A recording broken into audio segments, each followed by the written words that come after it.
Cerita ini fakta atau fiksi?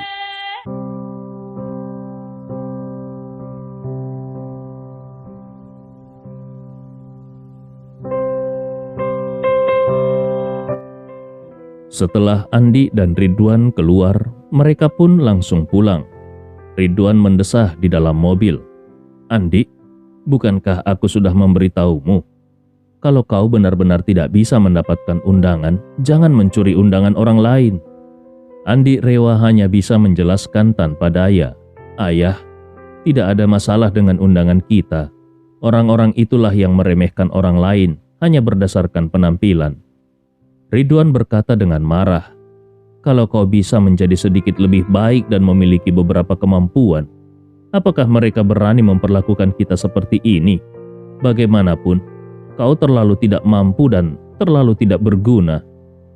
Andi Rewa menggelengkan kepalanya. Dia terlalu malas untuk menjelaskan. Saat ini, sebuah Rolls Royce dari belakang melaju kencang, dan setelah melewati mobil Andi dan Ridwan, mobil itu melambat dan berhenti di pinggir jalan. Melihat mobil itu melambat dan berhenti, Andi juga menghentikan mobilnya. Fania keluar dari mobil dan berkata dengan nada meminta maaf kepada Andi. "Tuan Andi, aku benar-benar minta maaf atas kesalahpahaman tadi. Aku akan mengaturnya kembali dengan baik. Tolong jangan diambil hati untuk masalah tadi." Andi Rewa menggelengkan kepalanya dan berkata, "Itu tidak ada hubungannya denganmu. Tuan Nathanlah yang harus mendidik para karyawannya." Fania buru-buru berkata, "Tuan Andi, dia sudah memecat manajer yang terlibat. Aku ingin mengajakmu untuk kembali dan terus berpartisipasi dalam pelelangan." Namun ternyata Andi menolaknya. "Maaf Nona Fania, suasana hatiku sudah dirusak oleh mereka. Jadi aku tidak akan kembali untuk berpartisipasi dalam pelelangan. Mari kita bicarakan tentang hal itu lain kali." Fania merasa sangat menyesal. "Maafkan aku Tuan Andi." Setelah selesai berbicara, dia mengeluarkan sebuah kotak kayu dari mobilnya dan memberikannya kepada Andi sambil berkata, "Tuan Andi, ini sedikit tanda permintaan maaf dariku." Ketika Andi memegang kotak kayu itu, dia merasakan ada aura dari kotak kayunya. Jadi dia tidak menolaknya. Melihat Andi menerima hadiah itu, Fania melanjutkan dengan berkata, "Baiklah, pelelangan hari ini akan ditangguhkan. Aku akan meminta Nathan untuk memperbaiki tim Treasure Pavilion. Saat semuanya sudah diperbaiki, kami akan kembali mengadakan pelelangan.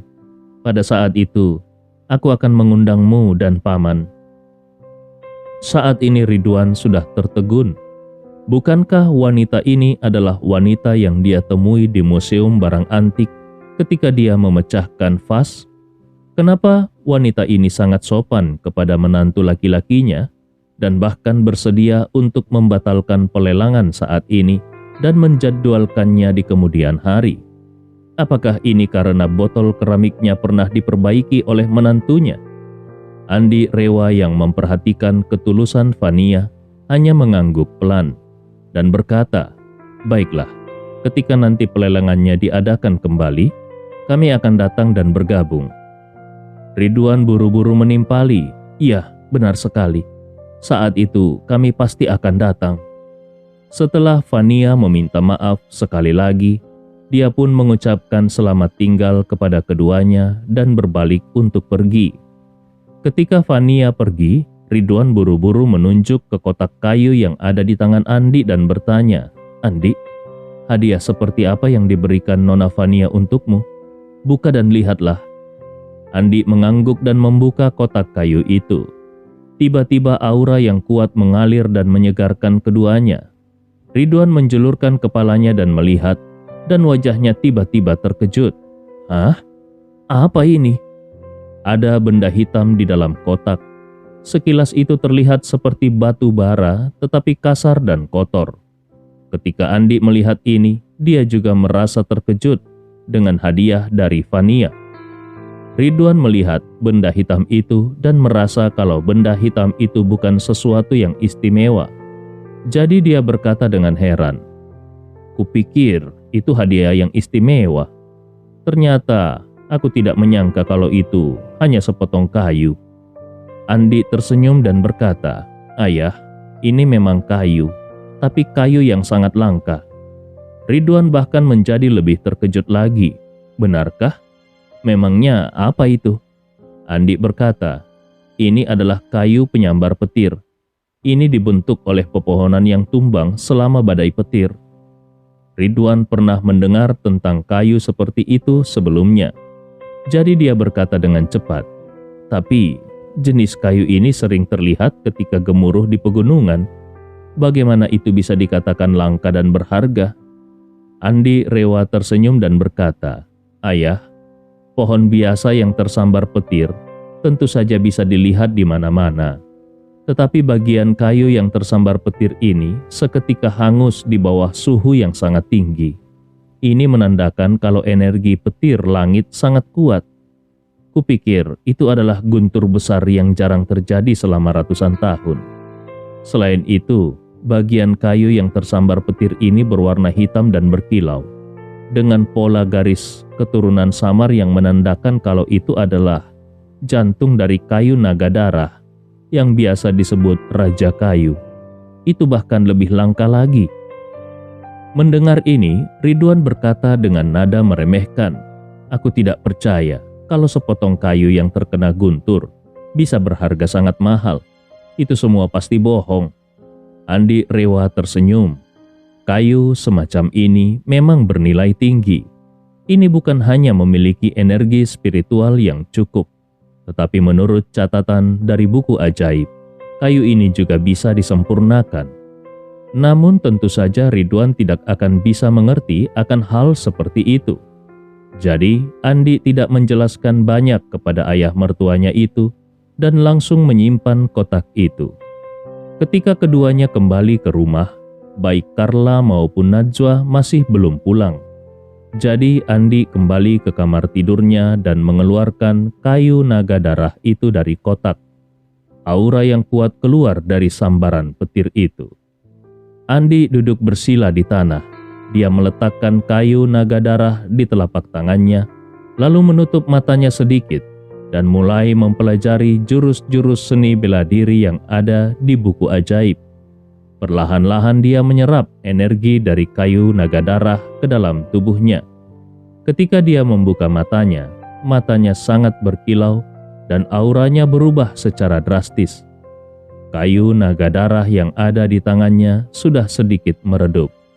Andi rela sekarang bisa menggunakannya untuk menyempurnakan beberapa artefak magis sederhana. Ketika dia keluar dari kamar, hari sudah malam. Begitu tiba di ruang tamu, Andi mendengar ibu mertuanya mendengus dingin dan berkata, "Hei, apa yang sudah kau lakukan kepada Basri di pelelangan tadi?" Andi rela terkejut, lalu menggelengkan kepalanya dan berkata, "Aku tidak melakukan apa-apa kepadanya. Dari mana ibu mendengar beritanya?" Dengan nada marah, Carla berkata, "Tentu saja dari mertuaku, Nyonya Tama. Dia menelpon dan berkata kalau kau melakukan hal yang memalukan, hingga akhirnya Basri ikut diusir. Nyonya Tama menelpon dan memarahiku. Dia bilang kau adalah sampah. Bisakah kau tidak membuat masalah untuk keluarga?" Najwa berkata dari samping, "Bu, kupikir pasti Basri sendiri yang sudah membuat masalah, sehingga dia dikeluarkan dari pelelangan. Itu pasti tidak ada hubungannya dengan Andi. Andi tidak seperti itu." Carla berteriak marah. "Kenapa tidak? Basri mengajukan keluhan setelah dia pergi.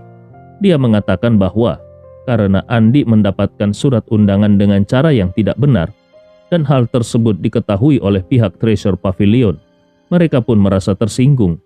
Dan karena Basri adalah anggota keluarga Tama, akhirnya dia juga diusir. Pemilik Treasure Pavilion bahkan berkata kalau di masa depan, keluarga Tama tidak akan diizinkan masuk ke Treasure Pavilion lagi. Keluarga Tama mendapatkan malu kali ini." Pada saat ini Ridwan berkata, "Undangan kami pada dasarnya tidak bermasalah. Kurasa memang Basri yang membuat masalah itu sendiri. Karena dia takut ibuku akan menghukumnya, jadi dia sengaja melemparkan kesalahan kepada Andi."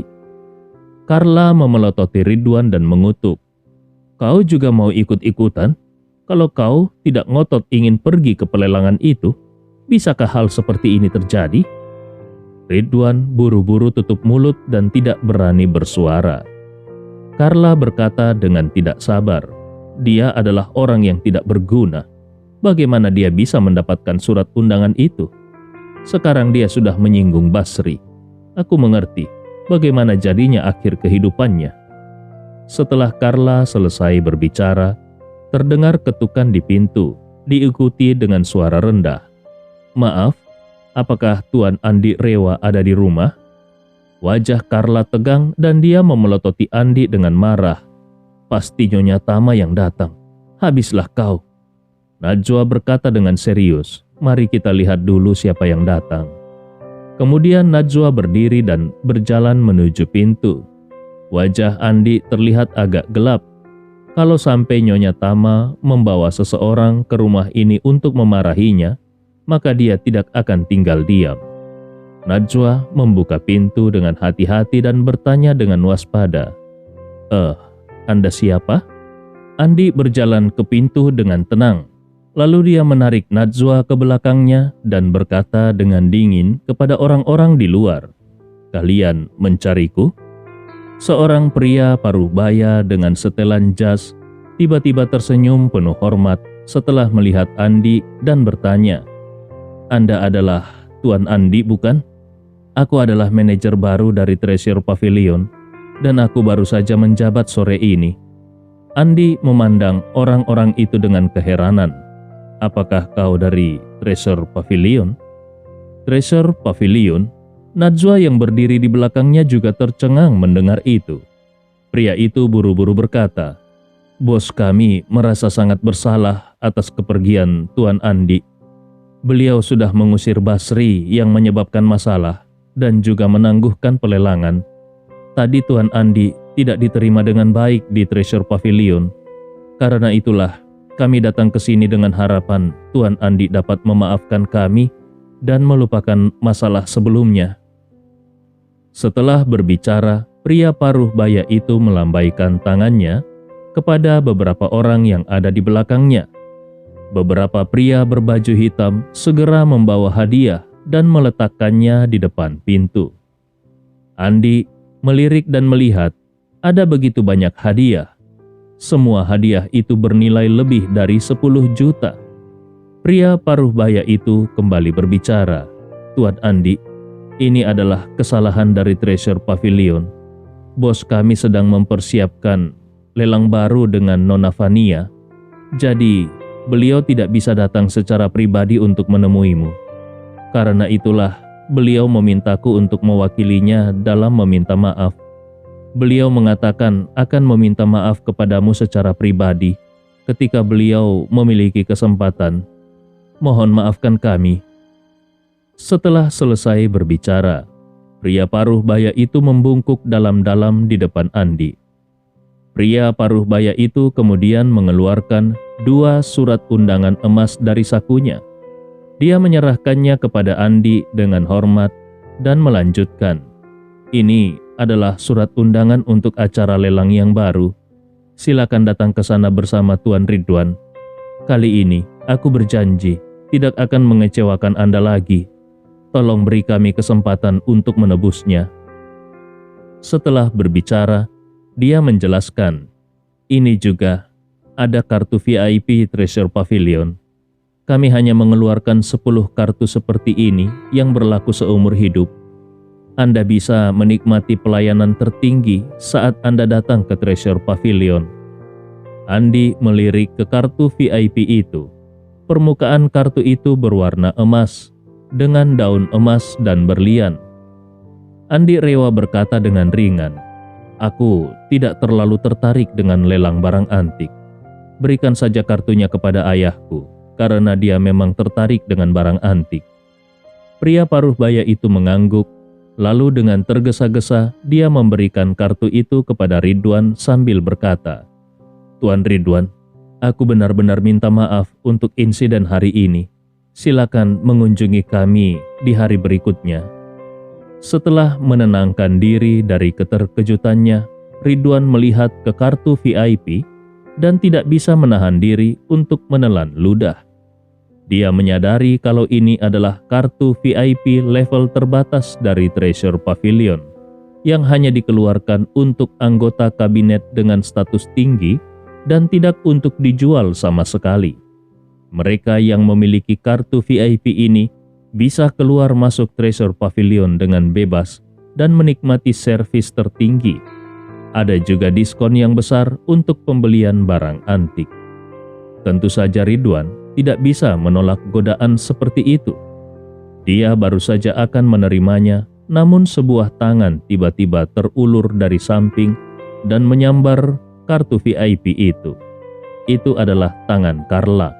Dia mengambil kartu VIP itu sambil tersenyum dan berkata dengan sangat senang, "Karena kalian ada di sini untuk meminta maaf, maka aku terpaksa menerima hadiah dan kartu VIP ini. Lelang akan dilakukan lusa, bukan?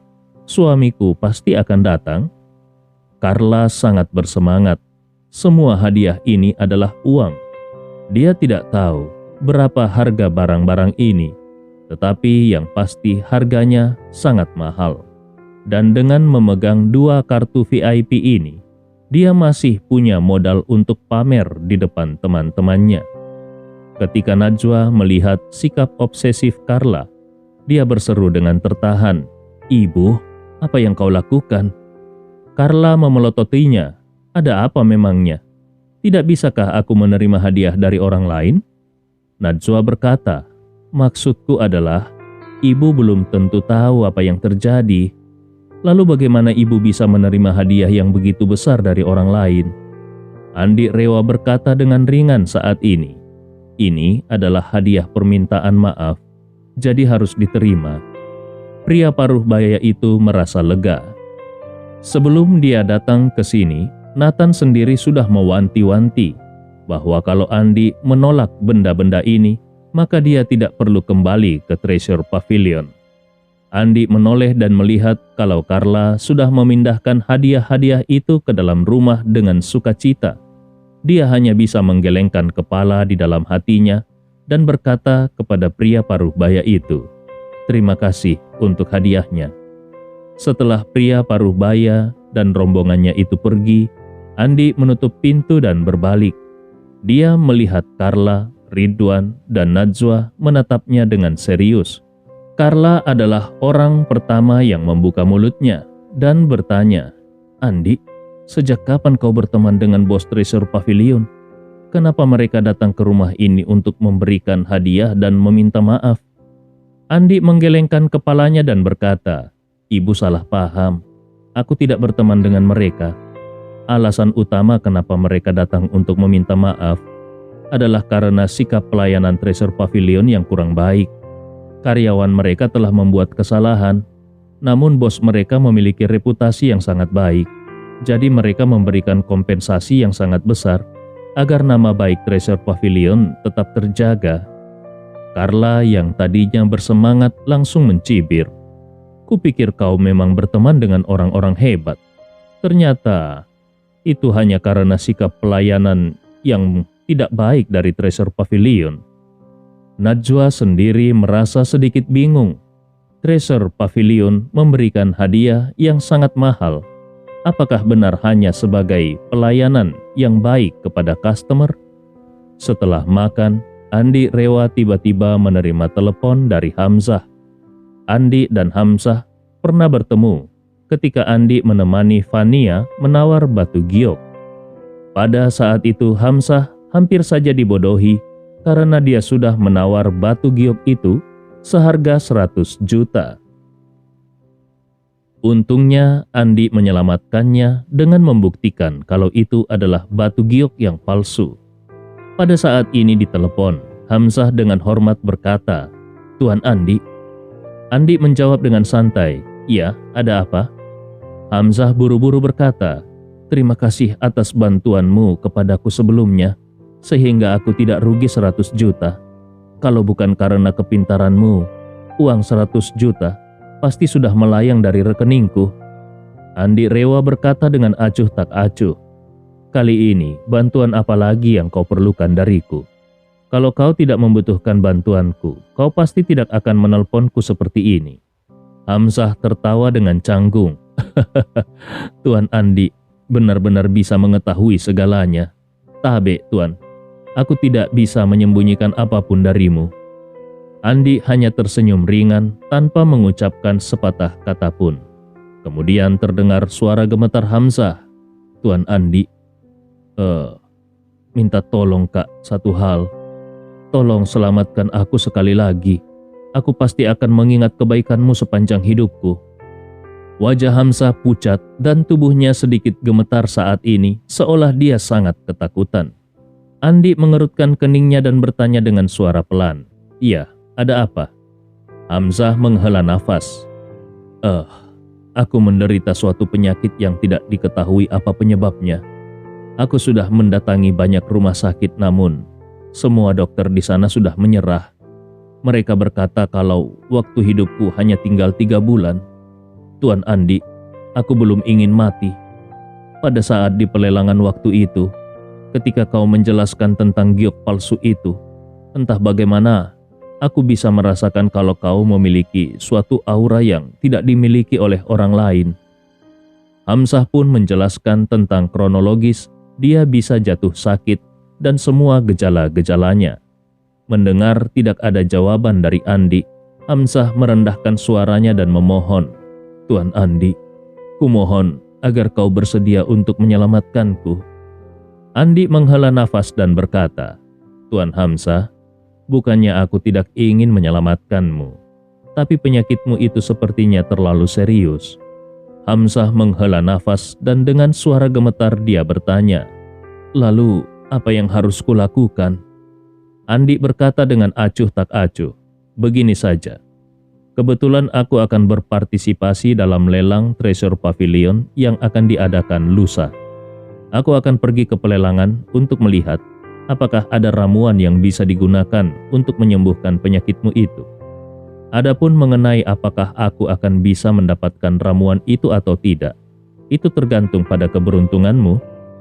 Seolah mendapatkan peluang, Hamzah langsung berterima kasih berulang kali kepada Andi. Terima kasih Tuan Andi, terima kasih atas kemurahan hati tak.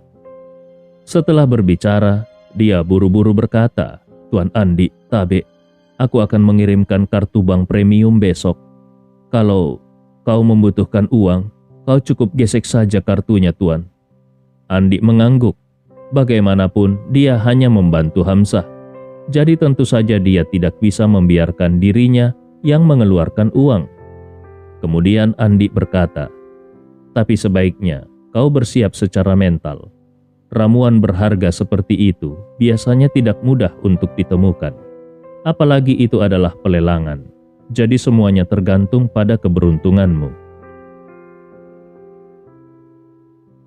Keesokan harinya, di pagi hari, Hamzah datang ke depan rumah Andi.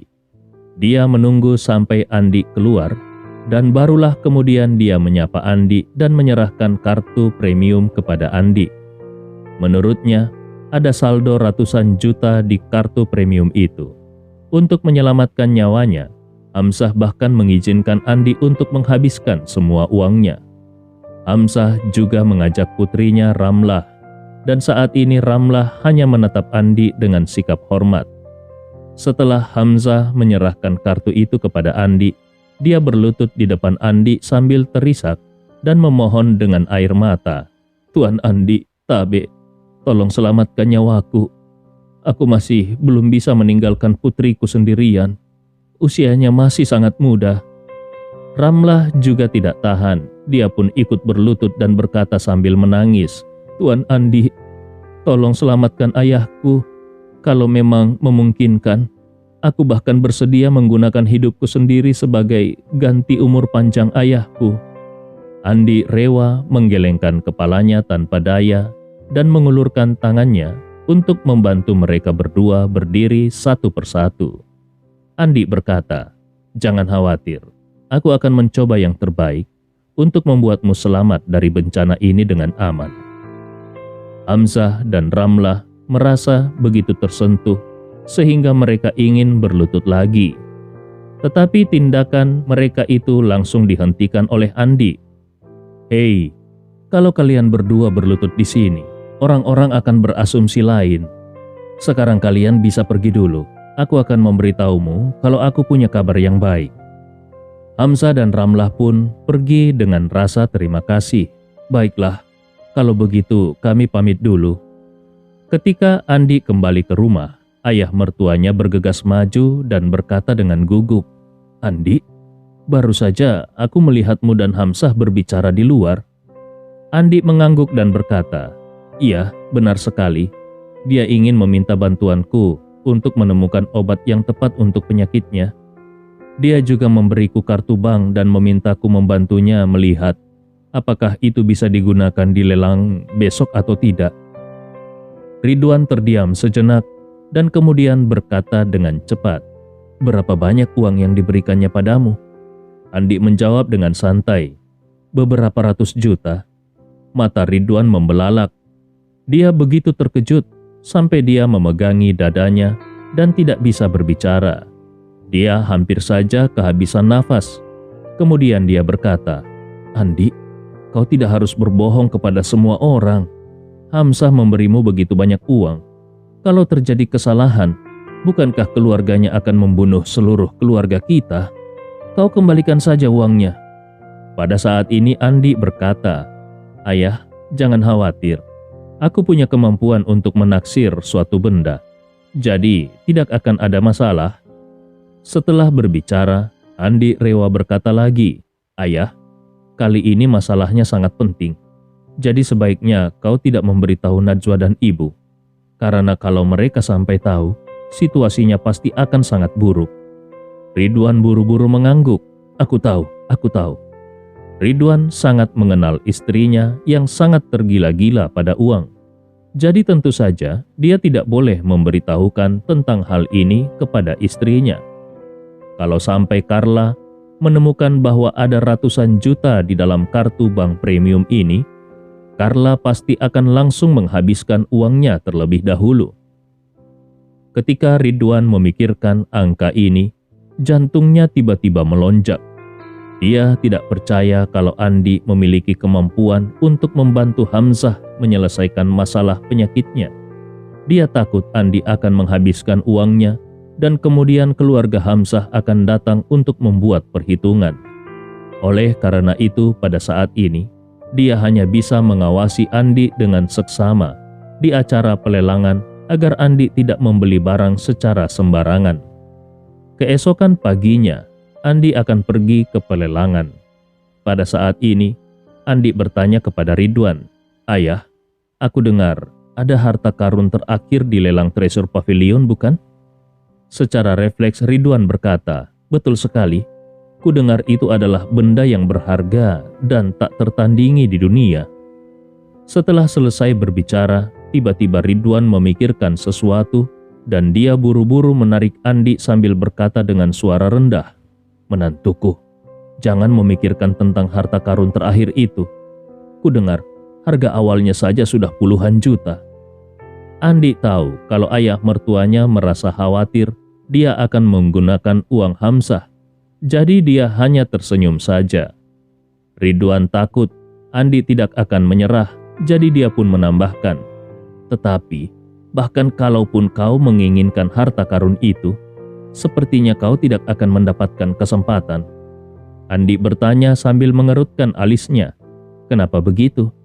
Ridwan menjawab, "Aku mendengar kalau bos-bos hebat semuanya ada di sini. Salah satunya adalah Tuan Januar."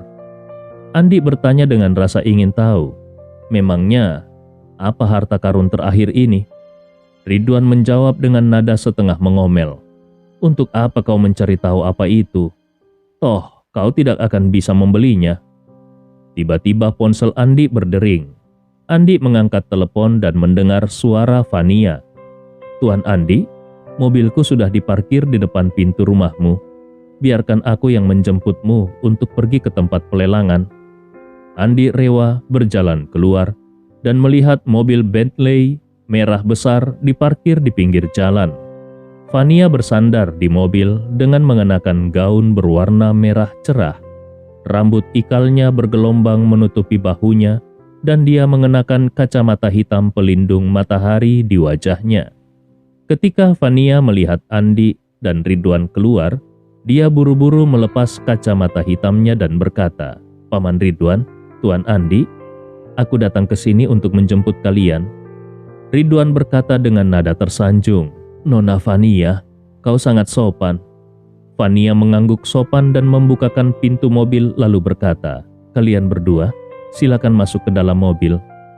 Tak lama kemudian, mobil pun melaju ke pusat pameran. Pusat konvensi dan pameran adalah bangunan kubah melingkar.